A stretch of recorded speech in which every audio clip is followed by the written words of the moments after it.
Perikatan Nasional.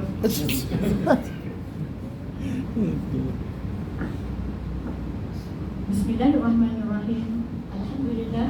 Wassalatu wassalamu ala Rasulillah wa ala alihi wa sahbihi ajma'in. Assalamualaikum warahmatullahi wabarakatuh. Waalaikumsalam warahmatullahi wabarakatuh. Hadirin yang dirahmati Allah sekalian, pada hari ini saya ingin menyampaikan satu ringkasan yang paling menarik, iaitu satu kalimah yang sangat agung, iaitu syahadah. Semua orang tahu syahadah kan? Sebab kita Islam, beza Islam dengan tidak Islam ialah syahadah.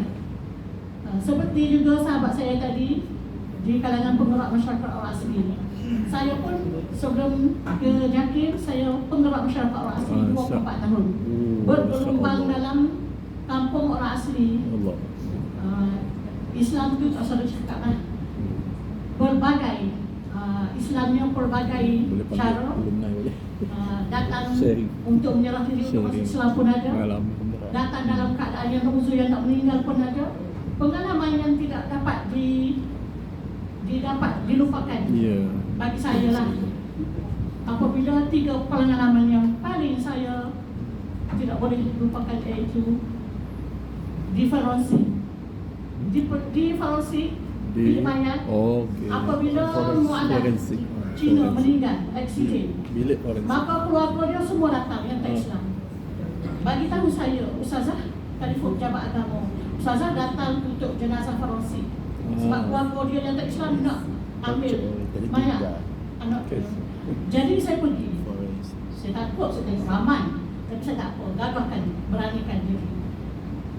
Terlalu banyak soalan daripada Kristian, daripada keluarga dia, terutama ibu dia. Sebab anaknya anak dah bongsu. Janji. Ustazah, anak saya ni kalau meninggal, mengapa saya tak boleh pergi tengok? Sebab kalau agama saya Kristian, tak boleh dah, lepas meninggal tak boleh tengok. Jadi saya cakap tak, Islam tidak macam tu. Pergilah makcik masuk dalam bilik forensik, datang, boleh mandi sekali anak-anak, boleh mandikan sekali, boleh usuk, boleh tempat. Cakap macam tu kok Ustazah, tapi kami, agama kami tak boleh. Tak apa, agama kami boleh. Islam paling sempurna. Lepas tu banyak sangat soalan yang tanya, Ustazah,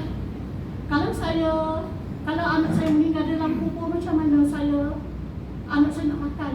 Macam mana dalamnya tak ada lampu? Maka kita pandailah bagi penerangan. Lepas tu dah siap keluarkan IC. Saya ingat untuk apa? Saya nak syahadah, Ustazah.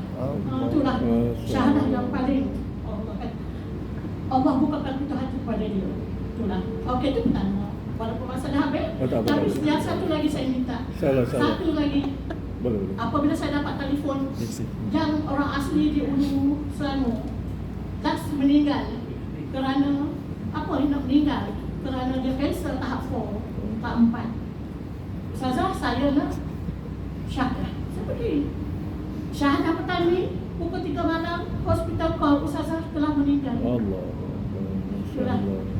Saya menangis sebab saya gembira dan saya sedih bahawa saya tak sempat nak ajar dia benda lain daripada syahadah. Dan saya gembira kerana dia di syurga, sedangkan kita entah syurga ke neraka. Tapi insyaAllah kita semua doakan kita semua diperbolehkan dan ditempatkan bersama orang-orang yang beriman di syurga. Amin. Okey, sekian, terima kasih. Terima kasih.